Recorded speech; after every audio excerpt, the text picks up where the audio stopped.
Ablative metamaterials with layered carbon nanostructures, explained Commander Chen, who had remained aboard the Alliance flagship as liaison. We call it Aegis plating. It can handle direct energy weapons better than traditional shields, though it does degrade with repeated hits. The Thunderchild returned fire, its railguns launching hypersonic projectiles that tore through the lead Imperium vessels.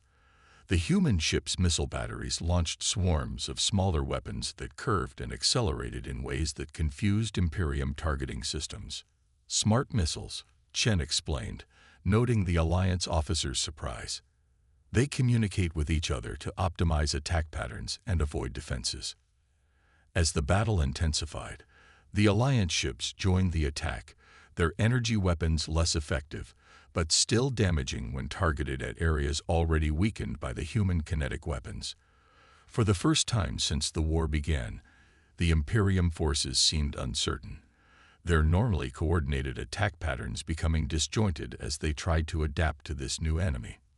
3 hours into the battle, however, the situation remained precarious. The Thunderchild had taken significant damage, with several sections of its Aegis plating burned away completely. 2 of the Alliance's heavy cruisers had been destroyed, and multiple others reported critical systems failures. Meanwhile, the Imperium dreadnoughts remained largely intact, continuing to pound the Allied forces with devastating energy barrages. "We need to take out those dreadnoughts," Rice said during a brief lull in the fighting. Her uniform was stained with sweat, and a cut above her eye had left a trail of dried blood down her face. "As long as they're operational, this battle could go either way." Vex studied the tactical display, frustration evident in his skin patterns. "Their shields are too strong for our weapons to penetrate, and they're keeping their distance from your kinetic weapons' effective range." Rice exchanged a look with Commander Chen, who nodded slowly. "We do have one option, Commander Vex. It's something we've never actually deployed in combat before." "I'm open to any suggestions, Captain," Vex replied. "RIDS," Rice said simply. Relativistic Impact Delivery System. Essentially, a very small projectile accelerated to an appreciable fraction of light speed. Science Officer Teslin's eyes widened. The kinetic energy would be astronomical. "Exactly," Rice confirmed. "One shot could disable or destroy a dreadnought. The problem is, we need time to charge the system, and we have to get much closer, within 2,000 kilometers. The Thunderchild would be extremely vulnerable during the approach and charging sequence." Vex considered the options. The civilian transports were still 20 minutes from the jump point. If the fleet retreated now, the civilians would be defenseless. If they stayed and fought conventionally, they would likely be overwhelmed eventually. "What do you need from us, Captain?" he asked finally. "A diversion," Rice replied. "Everything you've got. Draw their fire for approximately 3 minutes while we make our approach. After that, well, things should get interesting." The plan was set in motion with grim determination. The remaining Alliance vessels launched a coordinated assault against the Imperium fleet, concentrating fire on the smaller vessels to draw attention away from the Thunderchild. The human ship powered down non-essential systems and began its approach, accelerating rapidly toward the largest dreadnought. On the bridge of the Celestial Spear, Vex watched the human vessel growing smaller on the view screen as it raced toward the enemy. Alliance ships were falling one by one under the intense Imperium counterattack, but they were succeeding in their mission. The dreadnought's fire was focused on the Alliance vessels, not on the approaching Thunderchild. "She's within range," reported Officer Lerna, monitoring the human ship's progress. "Energy spike detected. They're charging their weapon system." The Imperium forces finally recognized the threat. The lead dreadnought began to turn, bringing its main batteries to bear on the Thunderchild. Energy beams lashed out, striking the human vessel repeatedly. "Thunderchild reports multiple hull breaches," Chen said, his voice tense as he monitored communications. "Aegis plating failing in sections 3 through 7. They're continuing the approach." "Estimated firing time?" Vex asked. 30 seconds, Chen replied. Those 30 seconds stretched into what felt like eternity. The Thunderchild continued to absorb punishing fire as it closed the final distance. Parts of its hull were now visibly glowing from the energy impacts, and atmosphere vented from multiple breaches. 10 seconds. Chen counted down. 5, 4, 3, 2, 1. How is this possible? Gasped Officer Lerna. Their shields must be incredibly advanced. No shields detected, reported the sensor officer. They appear to be using some kind of energy-absorbing armor we've never seen before. The human ship continued its attack, launching smaller vessels that the tactical system identified as fighters. These craft moved with impossible agility, weaving between Imperium energy beams and firing their own weapons with devastating precision. In less than 8 minutes, all 5 Imperium warships were disabled or destroyed. The human vessel turned and approached the Alliance fleet. Commander Vex, Captain Rice transmitted. We request permission to coordinate our attack with your forces. The enemy fleet is regrouping. Vex studied the human commander's face on the screen. Despite their alien appearance, he saw something familiar in their eyes. Determination, courage, and intelligence. These were qualities that transcended species. Permission granted, he replied after only a moment's hesitation. Sending you our tactical data now. The combined forces of the Alliance and the single human warship engaged the remaining Imperium fleet. The humans fought unlike anything Vex had ever witnessed. Unpredictable, aggressive, and startlingly effective. Their weapons bypassed Imperium defenses completely, and their tactical suggestions allowed the Alliance ships to exploit weaknesses they hadn't detected before. 2 hours later, the Imperium forces retreated, jumping into fold space with nearly half their fleet destroyed or disabled. For the first time in months, the Alliance had achieved a clear victory. On the bridge of the Celestial Spear, Commander Vex watched the human ship with newfound respect and intense curiosity. Open a channel to the Earth vessel, he ordered. When Captain Rice's face appeared on the screen, Vex performed the Alliance gesture of deep respect, placing all 4 hands over his heart region. Captain Rice, he said, I believe we have much to discuss. Your arrival has changed everything. The human smiled. A gesture that Vex now understood indicated positive emotions. Indeed, Commander, this is just the beginning. Vex invited Captain Rice and a small delegation aboard the Celestial Spear. As Alliance medical staff confirmed the humans could safely breathe their atmosphere, Vex contemplated the implications of their arrival. A species previously unknown to the galactic community had appeared with technology that easily countered the Imperium's advantages. It was, as the ancient texts might say, a miracle. Captain Rice and 3 other humans transported aboard an hour later.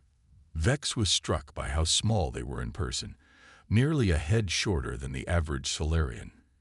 Yet they carried themselves with confidence.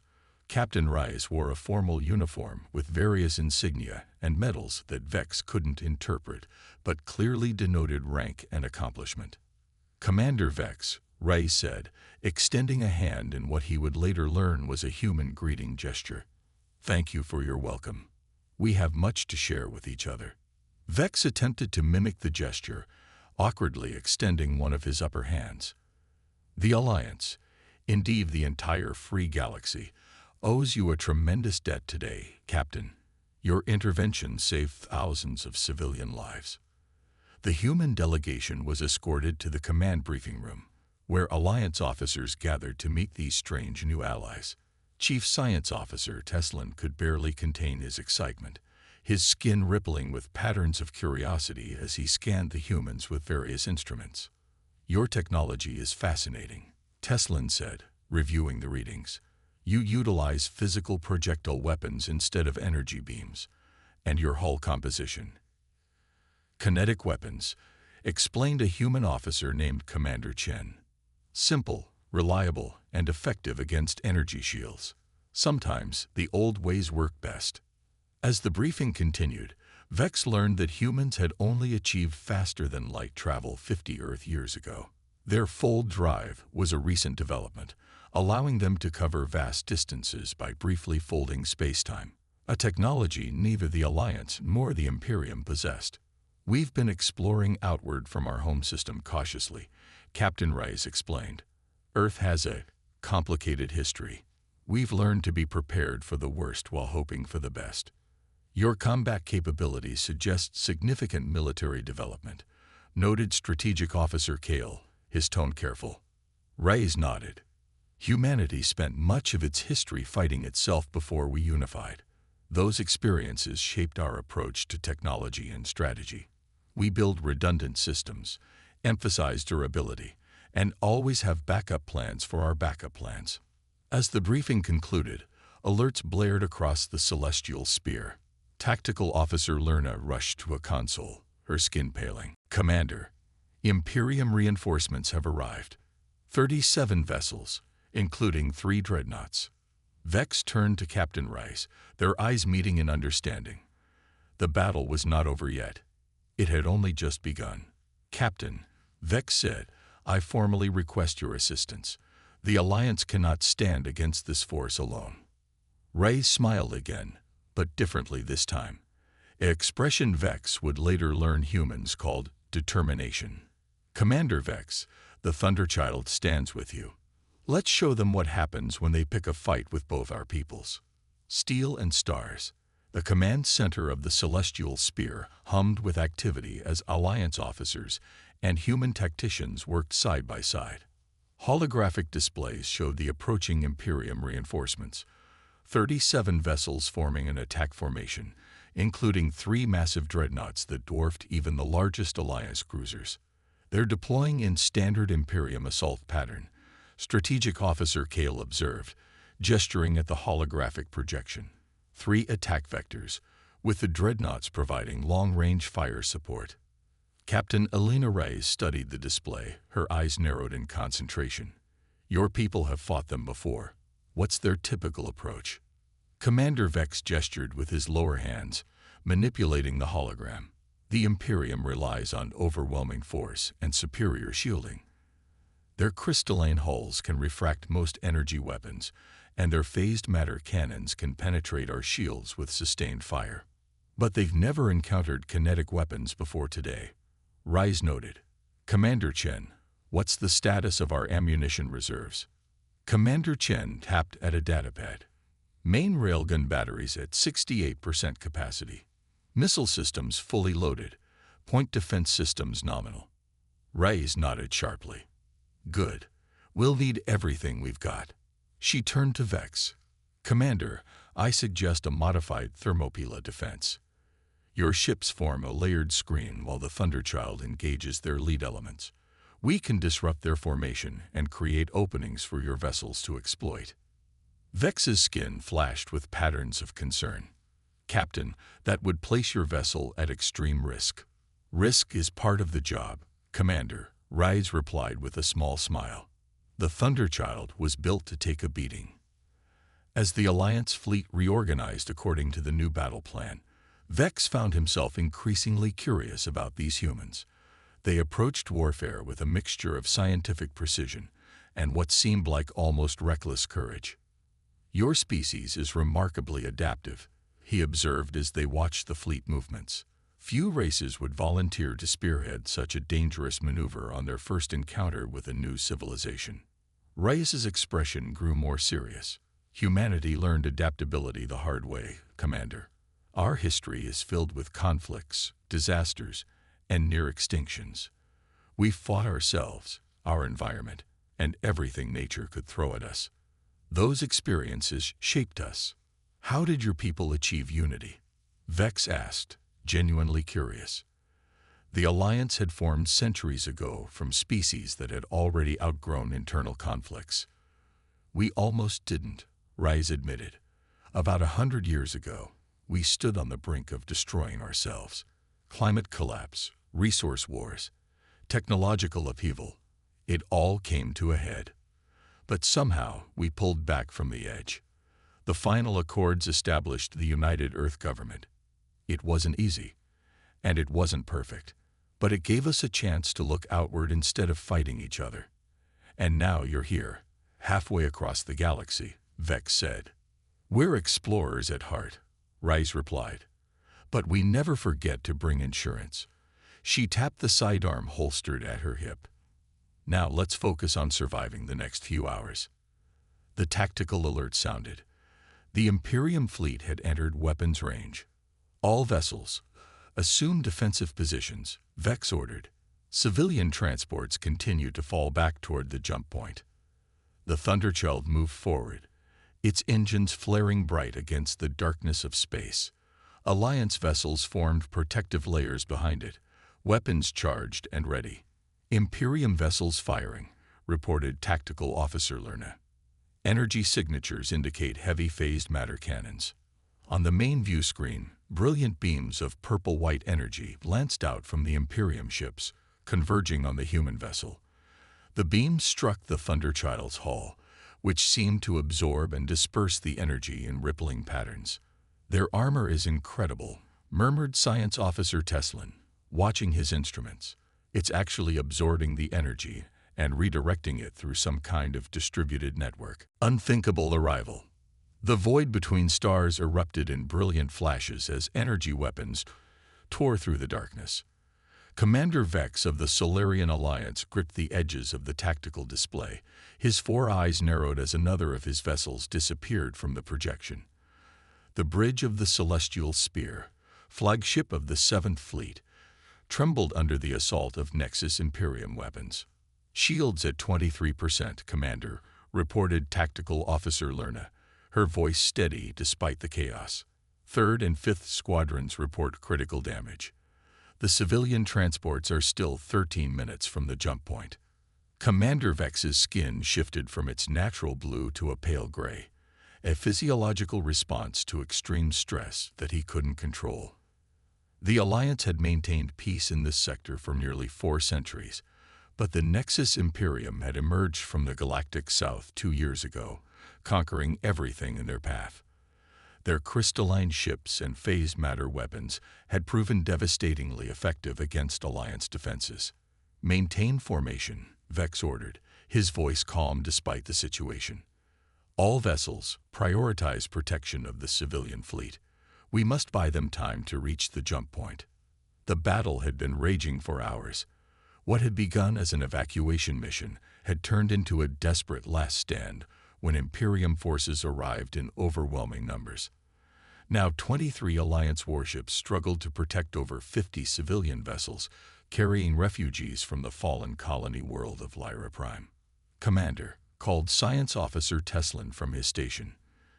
Detecting unusual energy fluctuations at coordinates Gamma 63. Vex turned to the main view screen as space itself seemed to fold inward, forming a swirling vortex of deep blue energy. Both Alliance and Imperium ships paused their assault, sensors focused on the anomaly. Defensive positions, Vex ordered. All weapons, prepare to target the anomaly. The vortex expanded rapidly, stretching nearly 2 kilometers across before stabilizing. From within its depths emerged a vessel unlike any in the known galaxy, where Alliance ships were elegant crystalline structures and Imperium vessels resembled jagged obsidian shards. This newcomer was different. Its hull was dark gray metal, blocky and utilitarian, covered with what appeared to be heavy armor plating. Various protrusions that could only be weapon systems dotted its surface. The vessel was massive, nearly twice the length of the Celestial Spear. Unknown vessel is broadcasting on all frequencies, reported Communications Officer Reth. They're using a basic encoding pattern. Put it through, Vex ordered, straightening his posture. The main view screen shifted to show a creature Vex had never encountered before. It had light brown skin, dark hair pulled back from its face, and wore a dark gray uniform with unfamiliar insignia.